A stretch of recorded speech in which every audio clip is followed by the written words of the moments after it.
Donald Trump takes this pill every day, and to give you a hint, it's for his hair. He even recommends that other people take this pill too. In this video, I'm going to explain what this medication is, as well as other aspects of Donald Trump's health. I'm Dr. Owens, and this is Hoosier MD. Let's get started.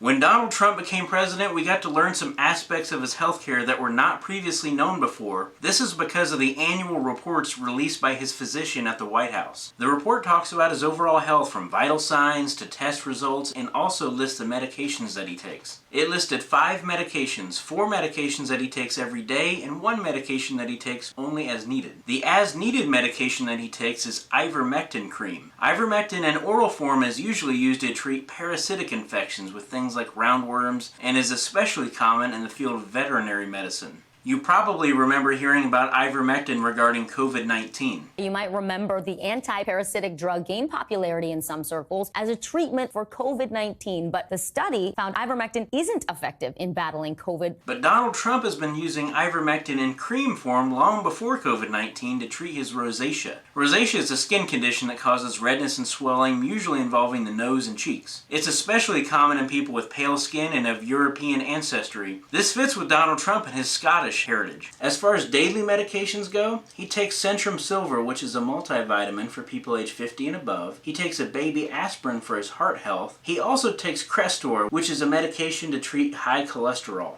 As you probably know, Donald Trump loves fast food, especially McDonald's, and when the National College Football champion Clemson Tigers came to the White House, he spent $3,000 of his own money to supply them with a feast of McDonald's, Burger King, and Wendy's. With his food, he does drink water, but his go-to is a Diet Coke, and there's usually always one hidden nearby. Trump's personal White House doctor actually recommended that he eat less fatty food and start exercising more. He would benefit from a diet that is lower in fat and carbohydrates and from a routine exercise regimen. He also acknowledged that Donald Trump is overweight. Nancy Pelosi actually took a jab at his weight too. Especially in his age group and in his, shall we say, weight group, what is morbidly obese, they say. And I was only quoting what doctors had said about him, so I was being factual. To be fair, for many years, Trump has admitted that he's overweight. We're all a little chubby, but Rosie's just worse than most of us. He's 6'3" and weighs 239 pounds. That puts him at a BMI of 29.9. To be fair, he would actually have to put on 1 pound to be considered obese, which is a BMI of 30 or above. But he would need to put on 81 pounds to be considered morbidly obese,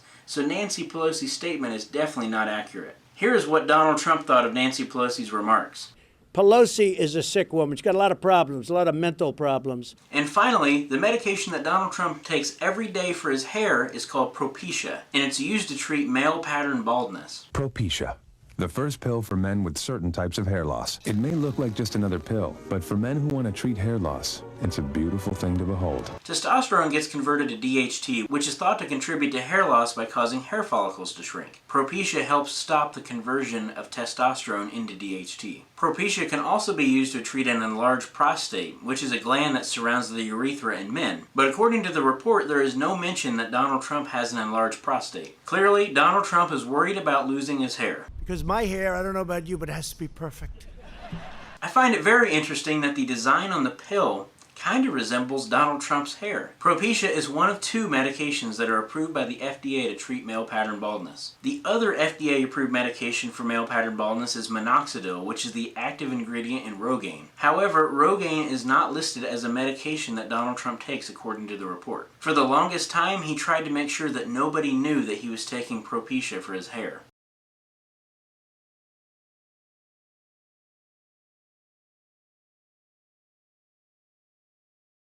I couldn't believe anybody was making a big deal about a drug that's to grow his hair, which seemed to be so important. And it certainly is not a breach of medical trust to tell somebody they take Propecia to grow their hair. What's the matter with that? I was completely surprised. The morning or two after the story about his hair ran, she said, "So you wanted to be the White House doctor? Forget it. You're out." Out. He's fired.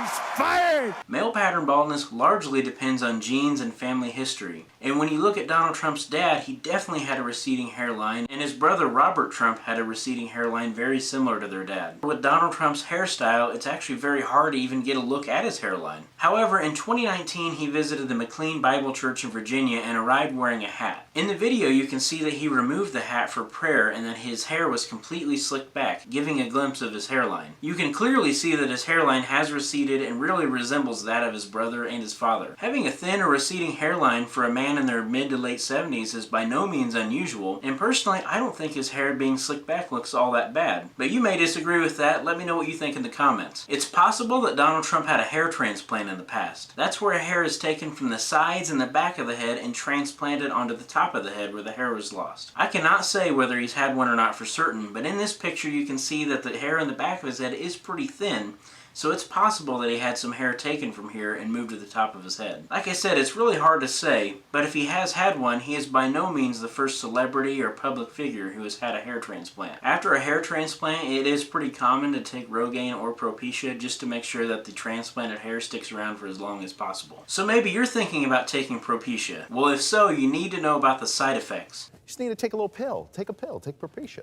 Yeah. And I sit there and say, well, you know, I don't want to do that. It has that side effect. And he said, I don't have to worry about that. What? Yeah, he says, I don't have to worry about that side effect. Have you ever had Propecia? What does it do? Well, it has that side effect. What do you want me to say? Do you have to say more than you've already said? Well, yeah. Whenever taking Propecia, there is a risk that it could cause decreased libido and or erectile dysfunction. Has Donald Trump dealt with these side effects? I guarantee you there's no problem. I guarantee it. So that's all for this video. If you liked it, make sure to hit the like button and share it with others. And if you want to help me grow my channel, it helps me so much if you subscribe. I'm Dr. Owens and this is Who's Your MD. I'll see you at the next video.